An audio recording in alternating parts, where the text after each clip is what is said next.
Hello there. Before I launch into what is the 223rd Rantcast, I would like to just take a moment to make a pitch for the 52nd Street Project, an incredible mentoring group that I've had the joy of working with for over 40 years now.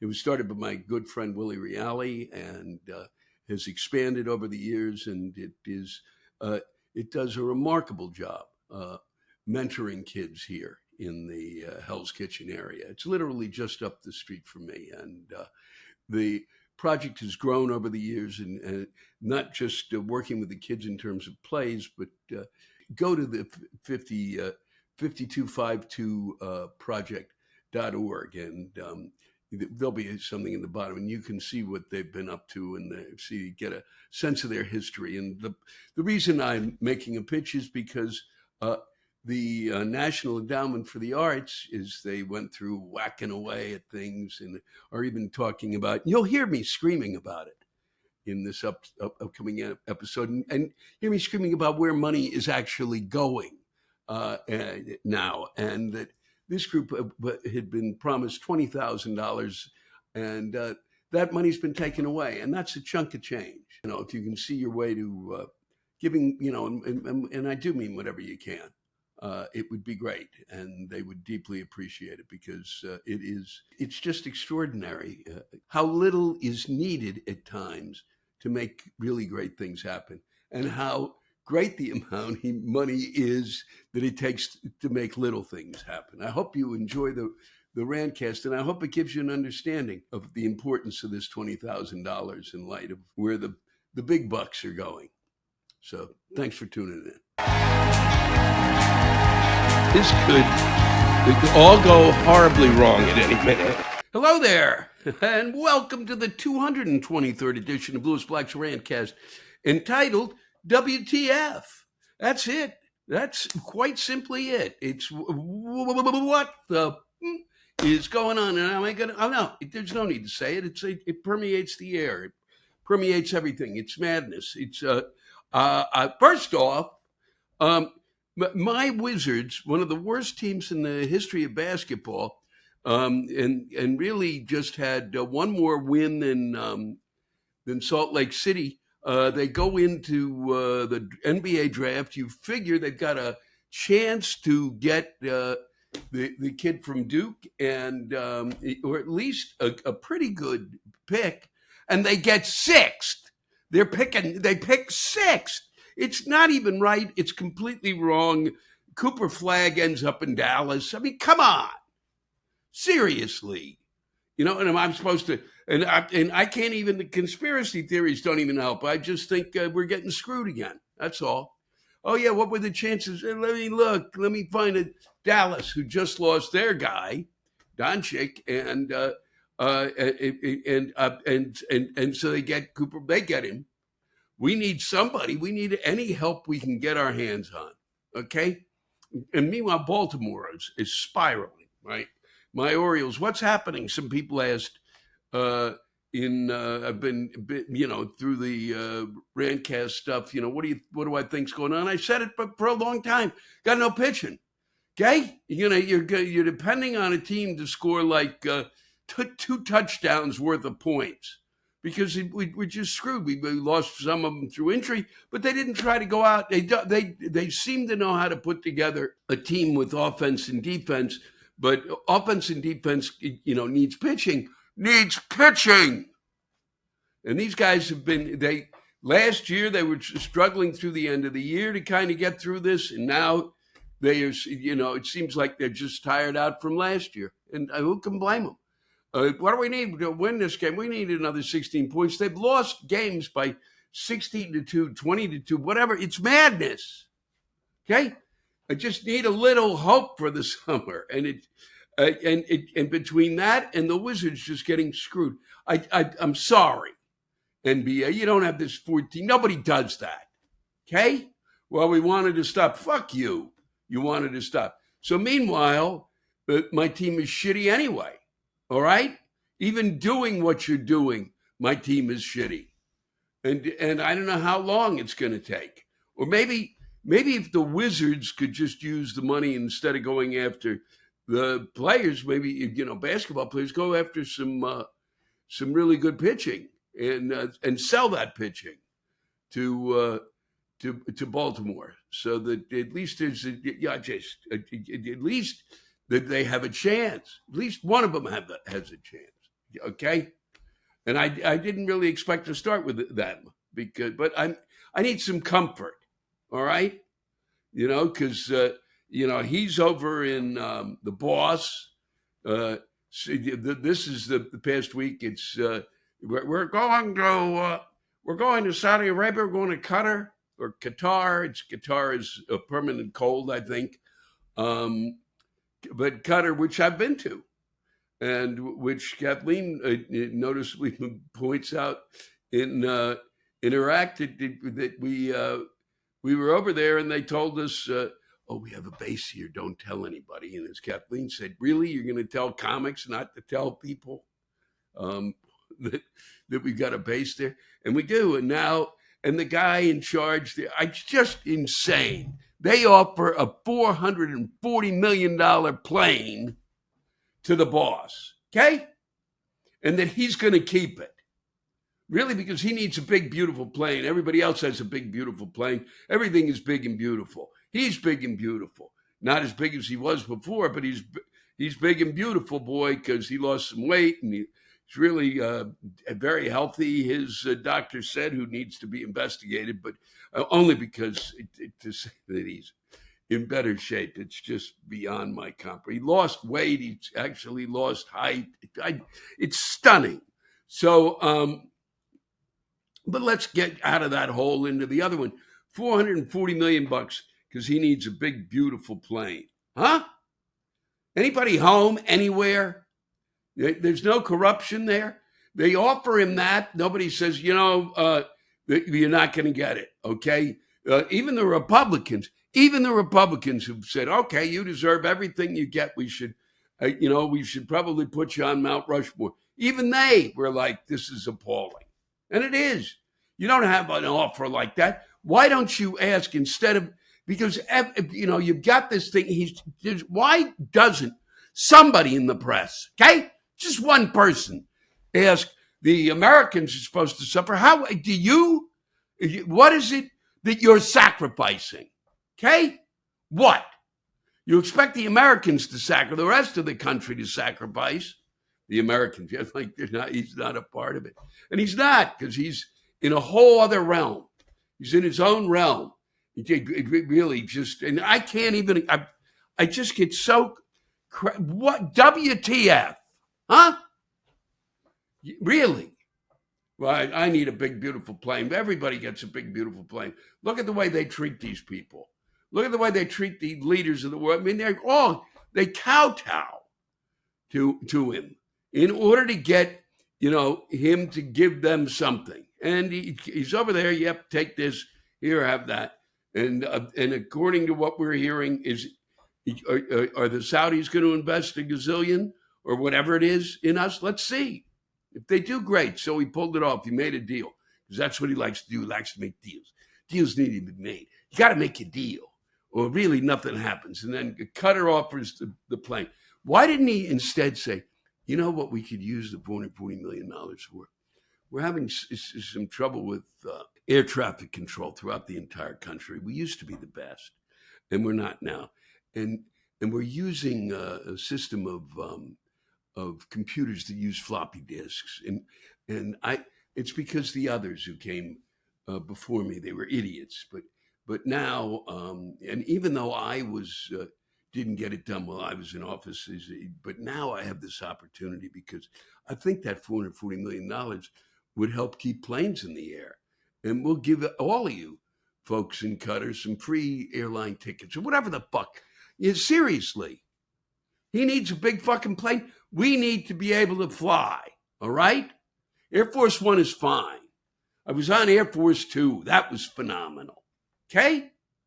Air Force One is fine for the time being. Well, you're not going to get it in time, so I don't get my big, beautiful plane. Look, okay? $440 million, and I don't even know if that's enough money, but it's a start to start fixing this. How do we not have computers? How is it even humanly possible even most of us who are capable of purchasing computers do it usually every 5 years at least. And the way they're being made now, and these guys never got new equipment. How is that even possible? Okay, and both sides, the Democrats and the Republicans. Okay, what were they thinking? They looked at it. It'll work out. We've been told that this is happening. It's the same way we're being told Social Security is not going to make it because they haven't figured it out. Sit down and figure this shit out. Okay? Get them new computers and do it now. Don't sit around wondering whether he should have $440 million. That shouldn't be the argument. The argument should be get anybody who was involved in us ending up with what was the greatest airline, safest airline thing ever in the history of mankind, and turned it into shit that could, over the course of time, because you didn't need to worry about it because it was always going to be great. Huh? God damn it. I can't even be funny about this shit anymore because it's so fucking appalling. It's beyond disturbing.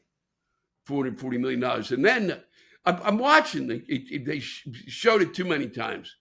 Robert Kennedy Jr., who's in charge of the health and human resources, the man who's in charge of our health told us not to listen to him when it comes to our health.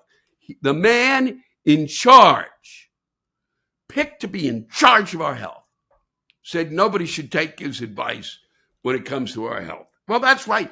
You pick the guy to be in charge of health, okay? Because that's the guy you're supposed to listen to. And in the midst of this, I'm watching on The Daily Show and then coming in on other things that, bouncing off of the phone, and that he's swimming with his kids in Rock Creek Park, which I used to go to.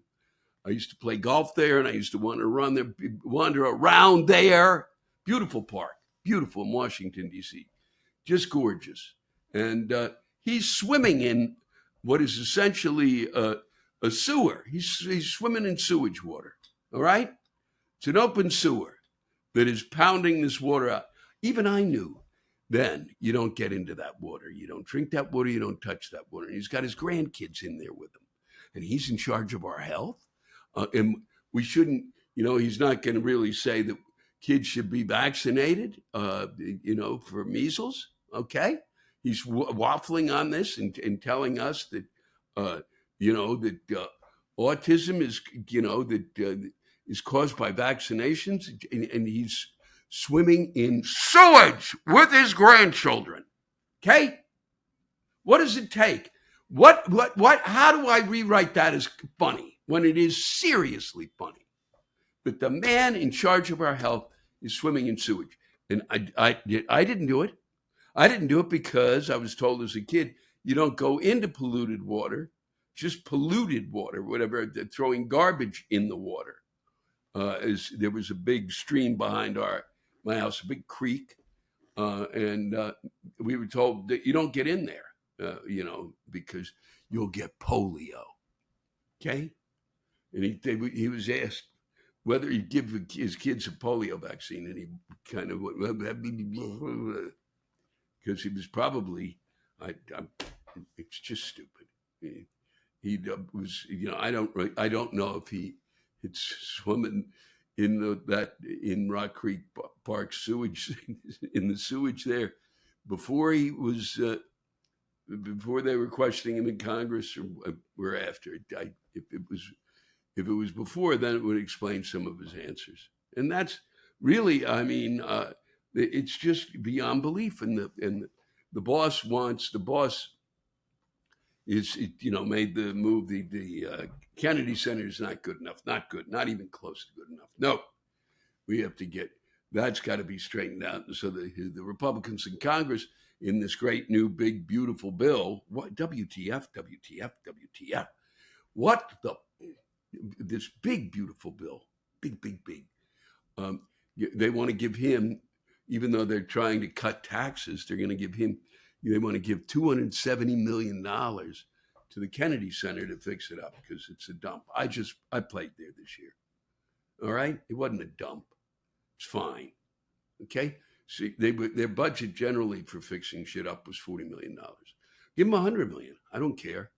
$270 million. That might make sense if the budget for the National Endowment for the Arts, which they want to cut, which is beyond belief. Okay, because the arts are vital for a culture in order for it to understand itself and renew itself and to become more, and it's what ennobles us. Okay? It started with the Greeks got it, okay? The Greeks understood it. So the National Endowment for the Arts gets their budget $206 million. That goes everywhere. And I know theaters, and my friends, I just did a benefit for the 52nd Street Project, who I love and adore. And I was lucky enough to be able to play golf with Dave Costable yesterday. And people, really, it was great. They gave money to play golf with us. Don't ask. It's completely nuts. But it's wonderful because that money goes directly to the 52nd Street Project. And do they need the money? Yeah. Because they've lost... money coming from, I believe, the National Endowment for the Arts. We'll be losing their $20 million grant. That's already been cut. Okay? And so that money can go to pay, so that people who are wealthy can get a tax cut. Should people who aren't wealthy get a tax cut? Yes. Do the wealthy need a tax cut? No. All right? Should they be taxed more? Yes. Yes, they should be taxed more. Okay? Whether you agree with me or not, I don't care. It's absurd. All right? People don't need billions and billions and billions and billions of dollars. And they're protected 1,000 other ways. I can assure you of that. Okay? Because I'm not even going, it's ludicrous to go into. So WTF, what the, and so they are, it's $206 million to do stuff all over the country. It's nothing, it's spit. And a lot of it goes to theaters and our arts institutions. And because I was a playwright, I always kind of yelled about the National Endowment because it, I think, created a culture of people, and they didn't really go after the artist. They went after, at times, the person who was good at doing the grant proposals.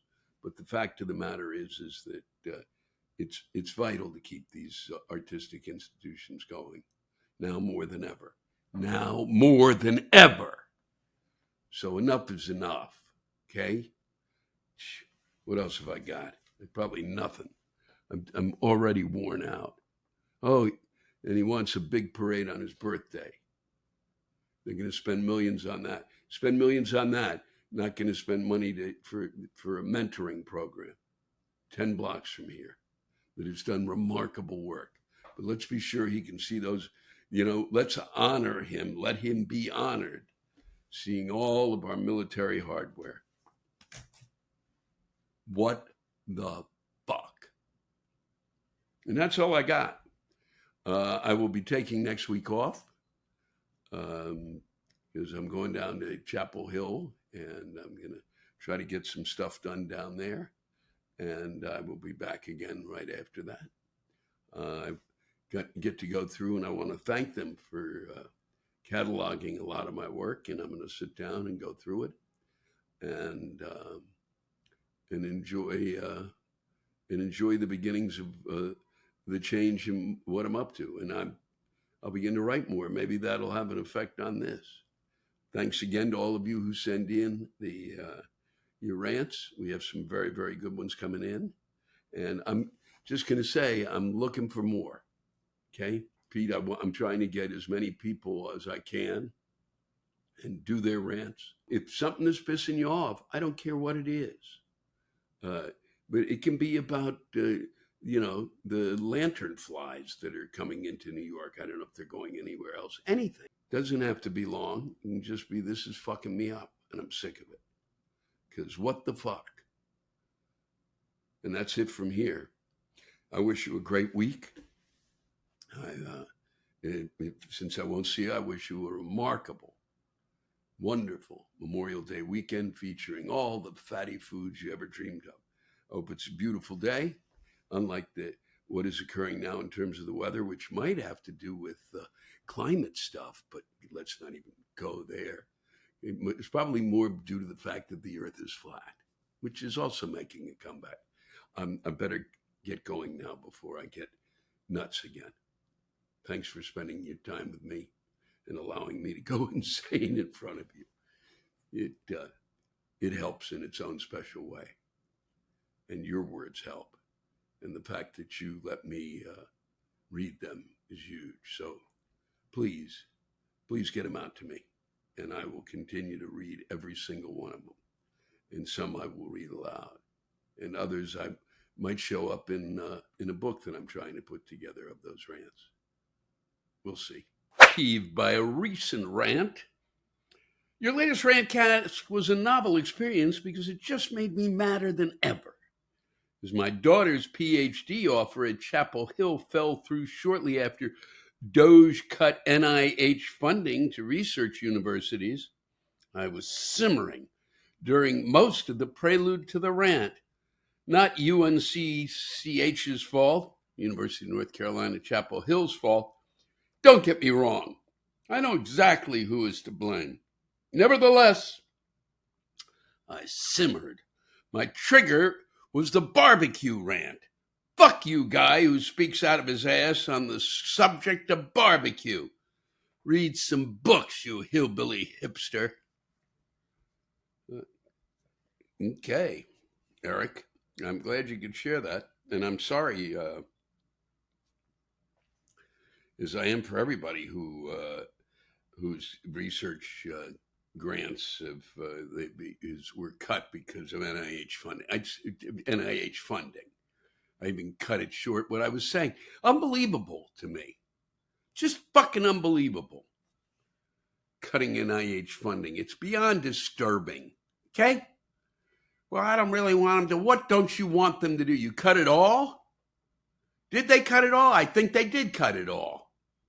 Son of a bitch. Or I'd like to know, there needs to be, some sense of what the fuck's going on, some sense of proportion, some fucking sense of common fucking sense. Tim Hinrichs. I think I got that right. And thanks for the spelling it out for me. Here we go, Tim. And thanks for sharing. Rats. They're the most maligned mammals in modern movies, and I'm sick and tired of their malicious portrayals. Rats are short-lived animals with a big brain and even bigger heart. They will steal your affection and cuddle you to death given the chance, but they will not squeak. The only time you hear a rat squeak is when it's fucking or fighting. In movies, it's just any time you see them. Rat on the screen running along, minding its own business. Squeak, squeak, distress, distress. So my message to Hollywood is thus. You don't need to make a squeak sound to tell me there's a rat on the screen. I have eyes. I can see it. I know. Well, Tim, I'm glad you pointed it out. I had a rat for about a day and a half until my parents said, no, you got to take that back to school, you idiot. But it's nice of you to share your affection to them, for them, not to them, for them. And I once again, it always amazes me what peeves people, what pisses them off. From Mark Smith. Thank you for sharing this, Mark. I hate YouTube. Well, not all of it. That's where I watch the Rant is due and avoid the 45 minutes gotta be early lines for a 4-second security check, but specifically the do-it-yourselfers on YouTube. I work in hardware. And every fucking day, Lewis, as sure as the sun rises, It's going to be said in hardwares all across America. Well, I saw on YouTube, blah, blah, blah, blah, bullshit. Then they go back to slurping green juice from a disintegrating straw. That's my trigger phrase, Lewis. I lose my shit. You're fucking joking, right? Have them come and do it then? Why come to me if you already know? I go deaf as I struggle to push those thoughts back into logic and reasoning storage boxes in my brain. My calming method that brings me peace and keeps a smile on my face during the epic turrets syndrome battle is fantasizing about how much of their body parts I can remove just with what's on my tool belt. No electrical tools or it doesn't count. Lewis, the mustaches and fingernails seem easiest. I digress. Sorry. It's never simple with these assholes. I have some 16th and 17th century guillotines that I duct taped, hot glued, and fashioned into a beautiful chandelier. The way the light bounces from blade to blade is amazing. I want to hang it in the dining room. Holy shit, Lewis. Holy shit.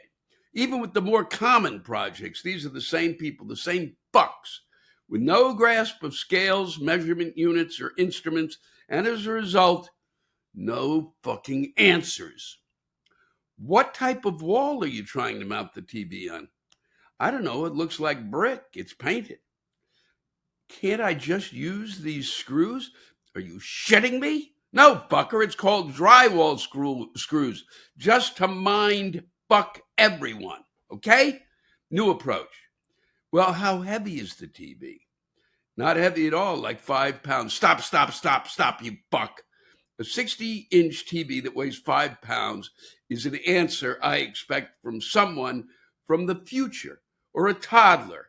And since there is no DeLorean parked outside, someone in the store lost their 6'2" baby.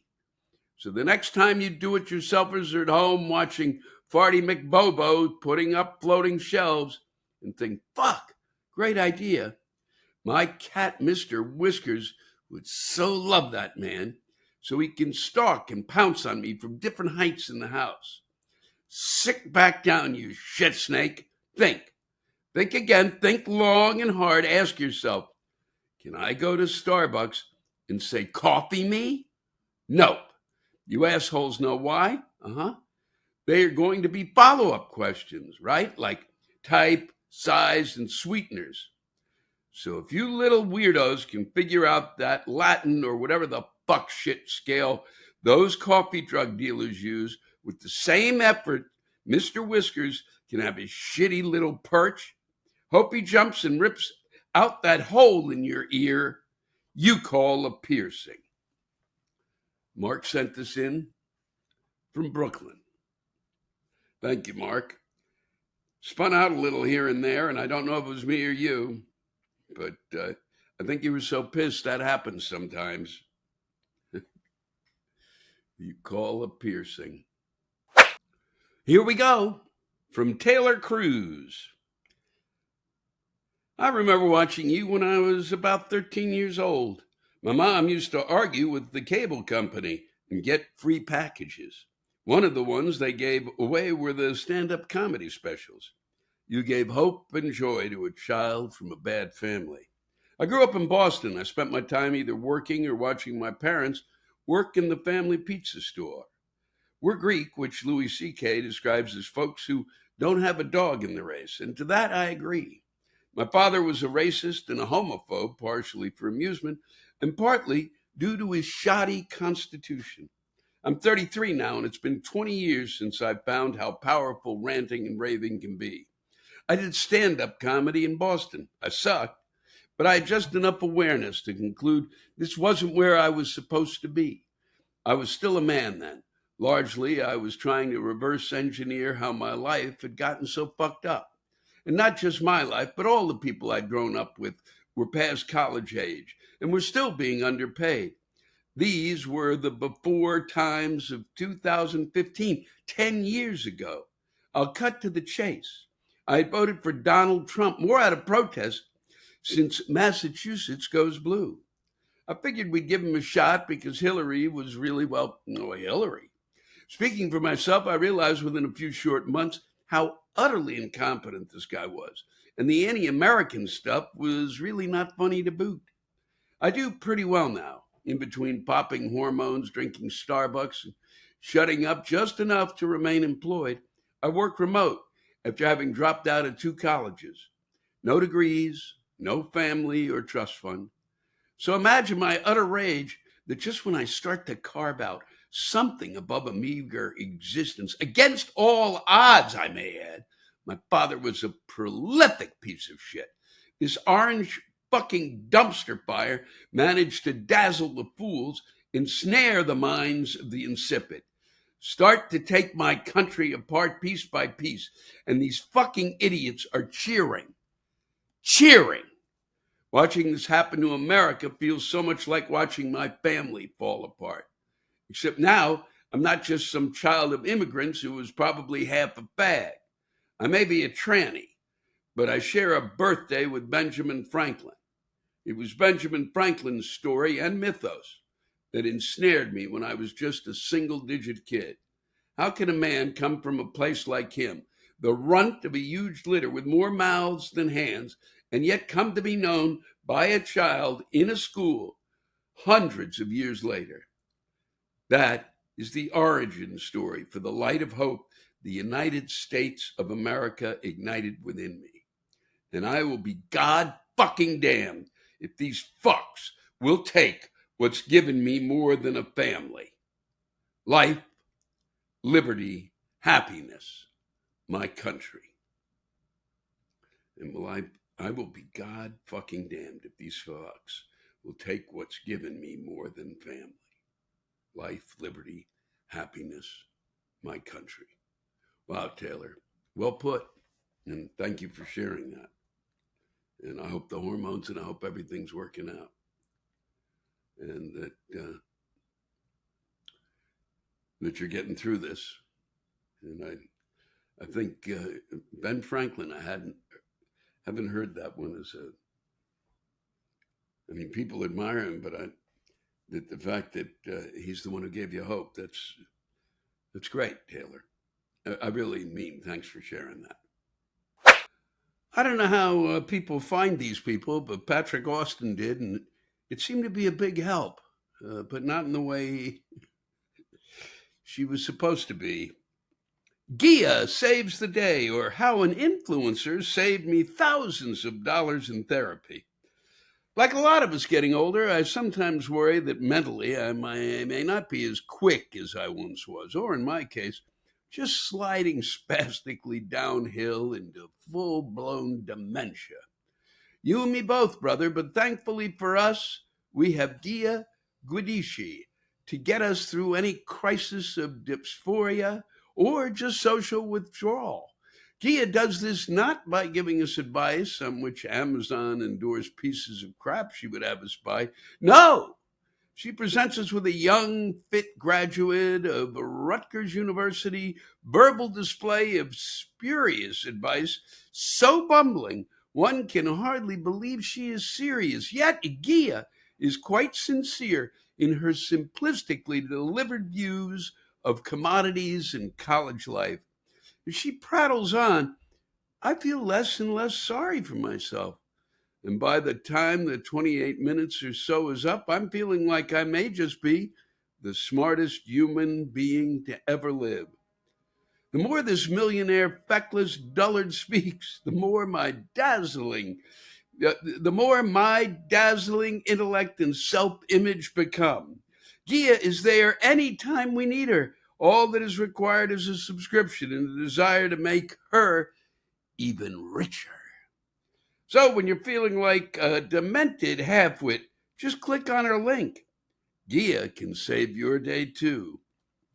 A very sweet and charming appreciation. A rant disguised as an appreciation. Well done, Patrick. And I will not watch. I watched just a few seconds of it. It's Gia Guidici for those who are interested in looking and are hoping that you can feel better about yourselves. Thank you, Patrick. I don't know how you found her. I don't know how these things happen. I don't know how people become influencers, how all of a sudden I put this thing out there, the Rantcast. I hope not so much for myself, but that others will listen to. And I don't know how people are supposed to find it, but millions have found her and she's become an influencer. Maybe you will, Patrick. Maybe you will. Thanks for your other one, too. I just can't put the two of them on today. All righty. Joe Fenstermaker has launched. Here we go, folks. I call this more than a rant. I would call this a launch. Something. He had some sort of a day. And here we go. 10, 9, 8, 7, 2, 1. You have no idea what it's fucking like to deal with my family. Why do they involve me in anything? Because they don't listen to fucking shit that I say. Not a goddamn thing. I have to hear about my niece's menses all over her sheets. And then how my sister has to wash them 5 times with 10 different detergents that her husband won't let her buy because they cost money. FYI, everything costs money. Everything. Why are they telling me this crap? This time last year, my sister was engaged. And now she's already had 10 boyfriends. She's living at home, spends money willy-nilly, nearly had, I don't know how many surgeries I have to hear about. Shut the fuck up. Just shut the fuck up. You don't. I would try to kill myself and God would be like, no. You have to stay and listen to this shit. Why? Why do I have to listen? Make it stop now, please. Make it stop now. Make it stop. How do I make it stop? That's rhetorical because you can't. It's like a constant stream of diarrhea, not a good kind of diarrhea, just the burning kind, the raw and just fucking blisters and hurts diarrhea right out of your ass. Just make it stop.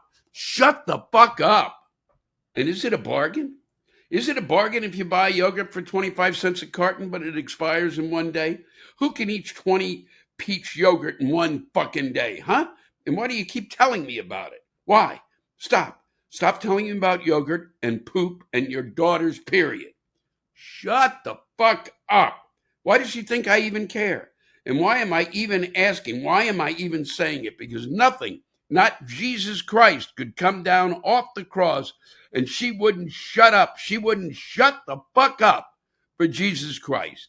Jesus Christ would not be good enough for her daughter. Her daughter's boyfriend killed himself. And you wonder why, sweet mercy, fuck, I would have killed me too if I've tried and she can't shut her up. You just can't. You can't shut her the fuck up. Sorry, Louis. Sorry. I just had to get this out. She just goes on and on and on. If it's either you or my ex-mother-in-law, and my ex-mother-in-law's like pray. And I'm like, again, Jesus is fucking running from my sister.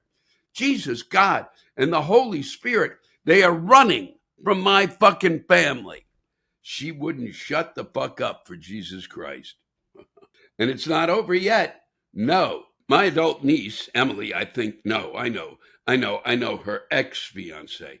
And ex because he died of a heroin overdose this time last year. I think it was a mercy suicide. I think he was just like, fuck it, I can't take it anymore. And he killed himself because of my niece. Oh my God. And she's a teacher. She teaches, but that's okay. So don't worry about our children or society because she doesn't go to work, because she's always getting weight loss surgeries and always getting skin graft and things like that. Even the fucking hospital kicked her out. They kicked her out, her ass out after a week because they couldn't find anything wrong with her. And my sister Kitty, her mom, is like 0-0. No, you keep her. You keep her because she's dying. She's bleeding to death. Her iron is so low. No, how many hospitals are like you, have to leave. There's nothing wrong with you. And then after you get all of these like surgeries, I don't know who's paying for them because they're not covered by insurance. Weight loss and skin graft, that's not covered by insurance. After that, she goes and she eats only bread. That's it. Bread, pizza, donuts, cookies, candies. That's all she eats because, she's a natural vegan. She's a natural vegetarian. She was born that way. What the fuck? No, we are eyes. They point forward. That means that we are predators. That means we eat meat. But no, not Emily. She's special. She's a vegetarian. She's a natural vegetarian, fucking sucking down, icing, sucking down. And then what kind of animal drinks out of a milk carton, a communal family milk carton? And I'm not talking about like my niece is 12. My niece is nearly 40. She's nearly 40 years old living at home. She can't even do her own sheets. She fucking can't do her own sheets. And I have to hear about her. All of the different detergents that my sister has to use to clean her sheets. I don't want to listen to this shit. I can't get out of my head.